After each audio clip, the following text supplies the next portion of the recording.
guys, welcome to my channel. My name is Michelle and this video is going to be dedicated on understanding the duality between our masculine and our feminine energy.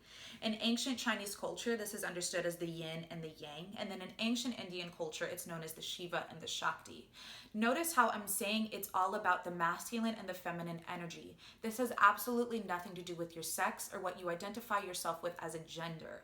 It's all about the polarity, the vast spectrum of everything that resides within us and how it reflects itself into the universe as we know it. A few examples of this is understanding the duality between the sun and the moon, the light and the dark, the inhales and the exhales. Notice that these two things are completely opposite things, but one is not more important than the other. Instead, they're two harmonious things that find balance at the center and create this really beautiful duality for us to experience and allow the natural flow of life that entails the ebb and flow of everything that exists. So let's go ahead and break this down a little bit. We're going to be starting off by talking about the masculine energy. This is also about our yang or our Shiva side of the spectrum. Now, this side of ourselves is all about logical reasoning. They seek understanding, they enjoy analyzing certain situations, and they're all about solving a problem towards any kind of substance that they find themselves into. This is also the side of ourselves that's really good about taking leadership. They're that alpha male or female that enter into the room and know how to call all that energy and all that attention into themselves. The masculine side of ourselves is also really good at holding space for other people and holding space for ourselves. They're really good at maintaining their eye on the prize whenever it comes to a certain project, and they're really strong, courageous. They're able to come in and really penetrate any given situation and stand fully in their being with integrity. They're also all about setting really good boundaries. They know how to live by their yes, and they know how to stand by their no. Now, exactly how there's a side of the spectrum where there's femininity and masculinity, there's also two different opposites when it comes to the masculine. A healthy version, which is what I just explained, and the unhealthy version.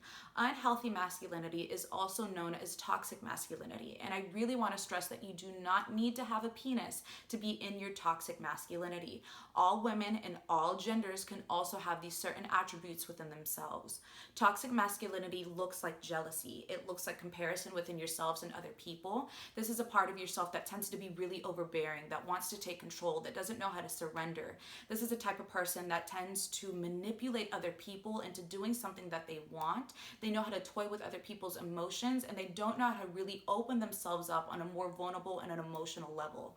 This usually comes with a lot of judgment whenever other people are living their truth, because it's a side of themselves that they don't really know how to let go and flow into the orgasmic flow of life. Now, when it comes to the femininity, this is also known as our Shakti or our Yin. This is the side of ourselves that's all about nurturing. We want to nurture ourselves. We want to nurture other people. We love to kind of allow our creativity to bloom from this space. We know how to listen to our bodies by listening to our intuition and by listening to our gut. This is the side of ourselves that knows how to take things really slow. They're very sensuous, and they're all about taking their time. They trust the process of everything, and they trust the unfolding of things happening in their own natural order. But again, there's a very unhealthy way of tapping into your femininity, and this looks like being a doormat. If you are just a rag for somebody to dump all of their negative energy onto and you don't know how to say no, you're taking care of somebody else without honoring your own energy, without honoring your own aura, and without honoring your own well-being. And this is just as detrimental as being in your own toxic masculinity. It's really about taking care of yourself and understanding this duality between the two.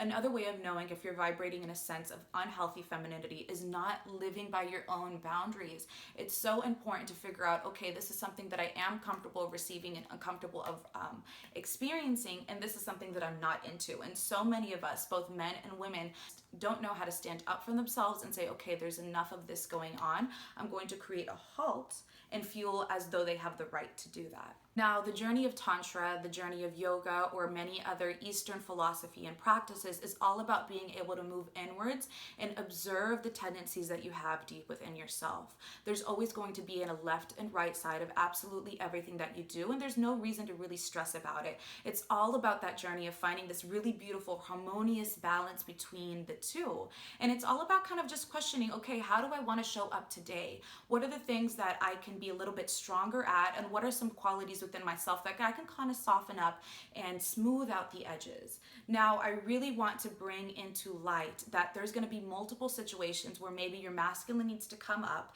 and other situations where your feminine needs to come on the rise. Again, it's all about really just observing what that situation needs. There might be also situations where they both want to come up together and other situations where they both need to come down. Know that whenever you have a healthy relationship between the two, they're going to be able to complement each other. The masculine needs to be able to hold space for you to express yourself in a creative way, to be vulnerable with your emotions, and to be able to tend to yourself and to other people. And the feminine side of you needs to trust and know and surrender to your ability to take up space, to have a certain goal and plan, and to show up in your full power exactly as you are. I'm a really big believer of the law of attraction. I also believe that the inner frequency within your subconscious mind is going to be a manifestation of the world that you see around you. There are so many of us out there that are really trying to create a domino effect or a really conscious shift into bringing this entire globe into just a happier, more harmonious place. This all has to come from within. You have to take care of yourself if you want to be able to take care of anybody else. And the only way that you can truly teach another human being is by embodying those lessons and becoming the truth and the love and the expectation that you want everybody else to fully encompass. So yeah, that is my little spiel between the masculine and the feminine energy that resides within each and every single one of us. If you learned something from this video or if you have any questions, feel free to comment down below. And then don't forget to like and subscribe this video. I would appreciate it hella. But yeah, thank you guys.